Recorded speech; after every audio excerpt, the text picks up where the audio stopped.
You know what it is. This is secondhand information, so don't come for me. Anything that I say is my damn opinion, and that is my right.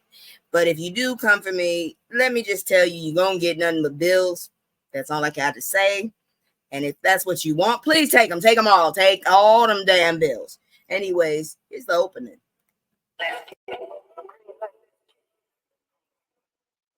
Green light, let's get it. I'm the future, I'm in it. Check score, I'm winning. Green light, let's get it.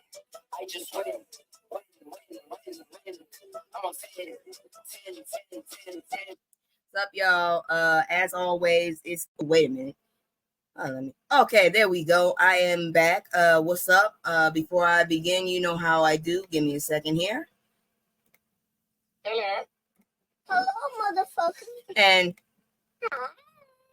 just to make sure that y'all know, as usual, I am still in a goddamn swimming suit because at one point I got tricked and it was kind of chill, but I don't know. Maybe it's the buzzball, maybe it's the weather.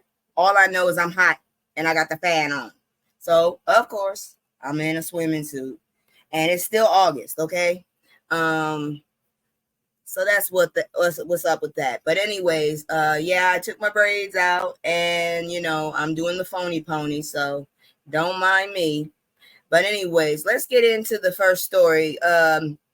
This shit really rocked me. I'm going to tell you off the bat. When they, dude didn't seem like the most savory guy, but nobody deserved what happened to this dude. So let's check out this story because it's bullshit what they did. If y'all don't remember this dude, let me go ahead and pull up the goddamn title.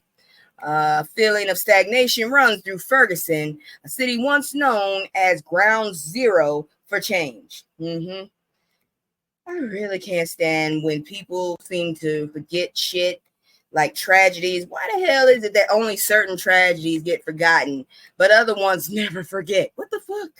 Anyways, so Ferguson, Missouri, 10 years ago, it seemed as though the world had erupted in this nondescript suburb of St. Louis. Michael Brown Jr., a black teenager, had been gunned down by white police officer, prompting weeks of protest and a flood of media attention on the rising prominence of police brutality upon black people. The fucked up thing about it is these few and I'm just saying these few and not as non-viral. Well, they're more viral than anything. These stories are few compared to what really is going on. That's all I'm saying. It's fucked up. It's really fucked up because I'm pretty damn sure more than one black teenager lost their life in that way. It's fucked up.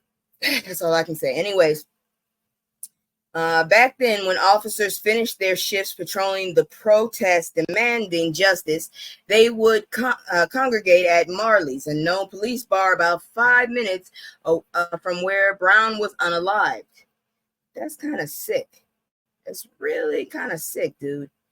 And I'm pretty sure y'all are familiar with these pictures and stuff. It's really ridiculous that we get so placated. Hey Terry, how you doing?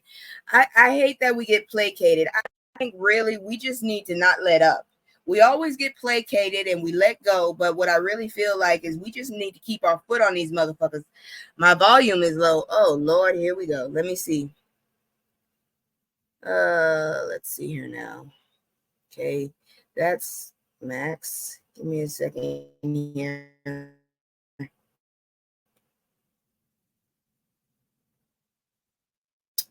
Okay, give me just a moment. I'm gonna see about it. Let's see here now. Okay, system. Do you have your volume down? Just curious. That's all I'm saying. Because I'm looking at my speakers and they are showing 100% at volume. Let me see. Maybe I can change the format. Nah, 24-bit is the highest. All of it is at that level. Audio allows apps and Windows to use this device for volume. Let's see. Don't allow. What do you mean don't allow? Okay, let's see here now. Audio enhancement. Give me just a second. Windows Sonic for. I will go out and come back in. Okay, I'm still messing with this to see about it. God dang it. Let's see here now. Sound settings. Give me just a moment. I'll get back into this story in just a moment. Yeah, I'm back in this damn speakers. Speakers. Okay, yeah. Speakers are about right. Let me get over here again. Let's see. Open volume mixer. Let's see. Output. I got it on speaker Real Tech Audio. Let's see here now. My microphone is at that point, but let me see what I can. Maybe this one. Will this work? I don't know. Can you still hear me? I hope this works. Lord have mercy. I hope this works. Anyways, in 2022, Marley was sold and replaced by Elias Southern Style Breakfast and Brunch, a Black-owned restaurant, and the significance of the new ownership is not lost on Adrian Williams, one of the thousands of Ferguson residents who marched for Brown and helped shape a movement that spread across the country. She used to live 2 blocks away from Marley's. That's the best I can do at this point. All I did was change stuff, and I'm at 100%. Let me see here now. Select sound output. Yeah, I got it on my real audio right here. And spatial sound. Maybe I put spatial more settings. I don't know what else to tell you.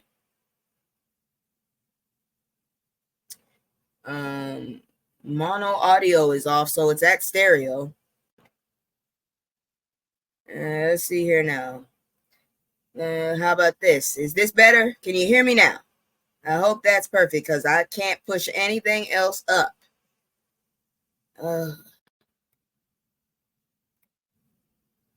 Let me see here now. Yeah, everything's up. Everything is at 100%. I can't push it up no more. I checked every app I'm using. Where was I again? Okay, believe it or not, but I feel safer with this spot here than I did with all those white officers hanging out here, said Williams, 47, who now resides in St. Louis. I was glad to see it go. So, well, at least that fucked up place is gone. But the switch from white police bar to Black-owned restaurant is one of the very few tangible changes in Ferguson in the last 10 years. By the time Brown lay unalive in the street, Ferguson's Black community had reached a breaking point. Those who spoke to NBC News said people had long been suffering in silence, dealing with a glaring lack of economic opportunities and a steady drumbeat of disproportionately harsh and racially biased policing tactics. The protests were the symptoms of a fever that had been breaking for too long. Ferguson demanded change, and yet these motherfuckers still haven't made much of a change for these people. So I recall the anger, the hurt and pain, the smell of smoke, military trucks, Williams said, shaking her head. Never forget it. Why is it that when we say never forget it, it's not used as much as when they say never forget? Because I'm just saying, they don't really talk about these situations as much as they do other ones like 9/11. Yeah, I know that harmed a lot of people, but this shit harmed a lot of people too. Shit. Friday marks a decade since Brown was pew-pewed multiple times by Officer Darren Wilson in the street on a hot Saturday afternoon. In front of several witnesses, many of them said Brown was retreating and had his hands in the air. Wilson relieved from duty, but St. Louis County Prosecutor Wesley Bell declined to charge him with the crime. You bitch ass. So did the U.S. Department of Justice, which months later did issue a consent decree outlining the racist policing tactics used against Black residents in the city. Oh, you don't say. You dirty. So look at this here. 1,300 people unalived by police. That was of 2023. So this is ongoing. And as of this year, 800 motherfucker. Who is not reporting this shit? 800. And that's one city. I just want y'all to know that is one motherfucking city. This is not the culling I keep talking about. This is definitely not the culling, god dang it. The culling I'm talking about is at the White House and in the fucking Congress, okay? Not innocent people. The Pew Pew and its aftermath took a toll on a crestfallen family and a city mired in underdevelopment. With the national spotlight on Ferguson, residents renewed their calls for improvements, but none of those cries have wrought substantial change in the 10 years since, they say. Few people understand this urgency and frustration more than Michael Brown Sr. The unaliving of his son forced Brown, 45, to change, to grow up, he said.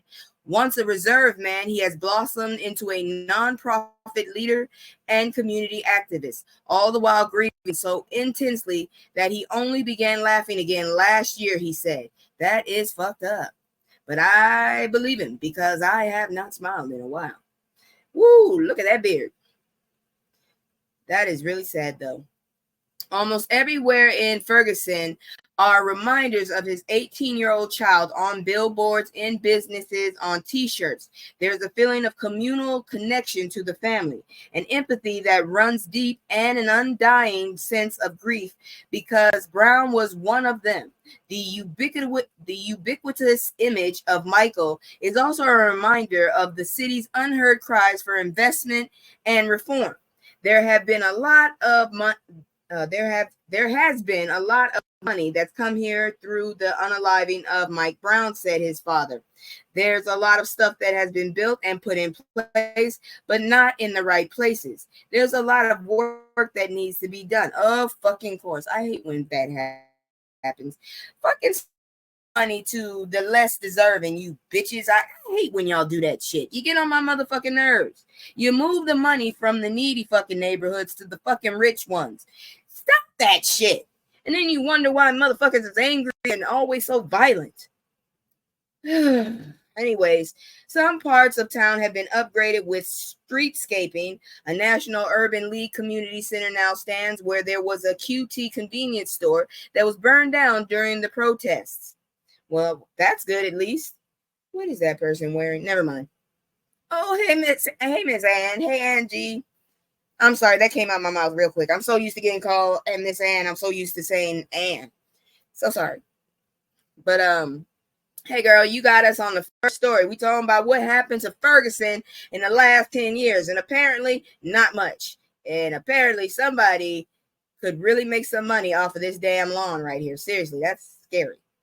Anyways, but most of those who spoke to NBC News said progress in Ferguson has been frustratingly slow. Decades of government records show Coldwater Creek, which runs nearby, has been dangerously contaminated.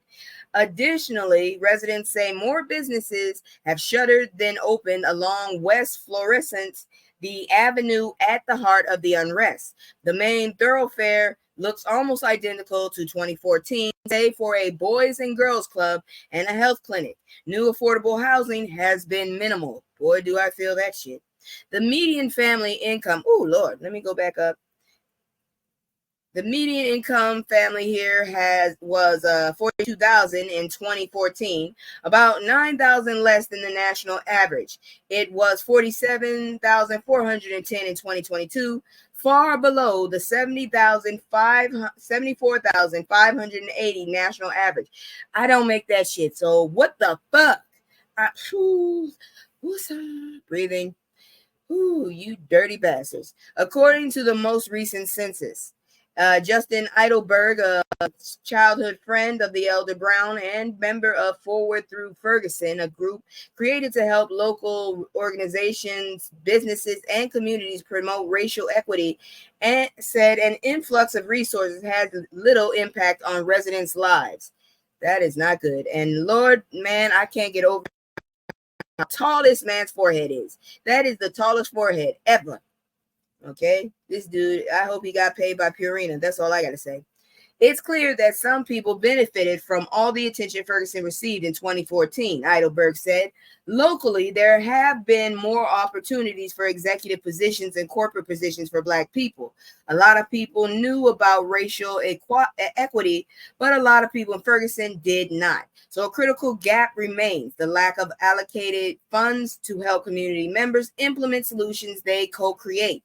Systemic barriers remain, Heidelberg said.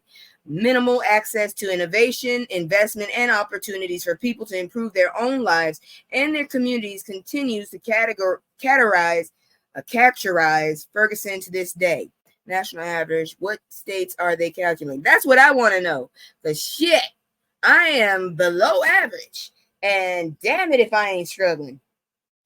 Heidelberg is the founder of Cabane District CDC, a group designed to assist local residents in the areas of housing and social and economic solutions. We need to work on the quality of life in our community, he said. We need investment projects, not charity projects. When you get charity projects in our neighborhood, it's a donation and they move on. That helps. But when you invest, you stick around to make sure your investment grows. Good to know. Good to know. Lake Charles is like that. They try to open up businesses, at least in the Black area, and they do not last, which pisses me off because, man, some of those restaurants be really cool. And then all of a sudden they're gone. And it's like, where the fuck did they go? And you find out they went to the white side. Seriously, that's what we called it, the white side.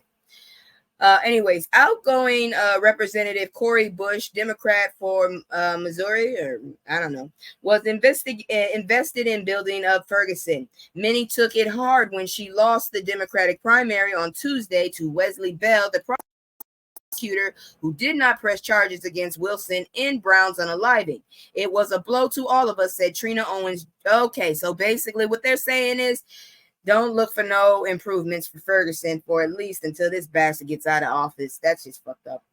Anyways, like one step forward, two steps back. Exactly. That's kind of basically what I was saying. As for policing, the once virtually all-white police department, 50 of the 53 officers were white in a town that was 67% Black in 2014. Can y'all say apartheid has gone through 2 chiefs since Brown's unaliving? That's not good. The department is now predominantly Black, according to Mayor Ella Jones, and only 4 officers from 2014 remain on Ferguson's force. I'm not sure. I hope that's a good thing. I don't know. The faces have changed, Brown's senior said. Stop and frisk has stopped.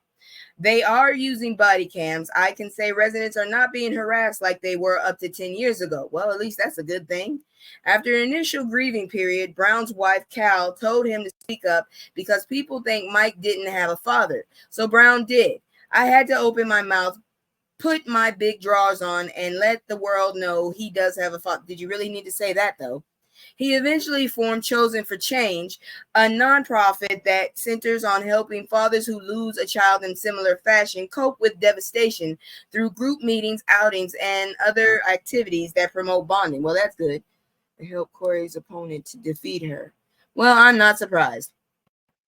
I'm telling these brothers it's okay to cry. You've got to get it out. You're not soft because you let it out. That's one thing with my affirmation I kind of was trying to say.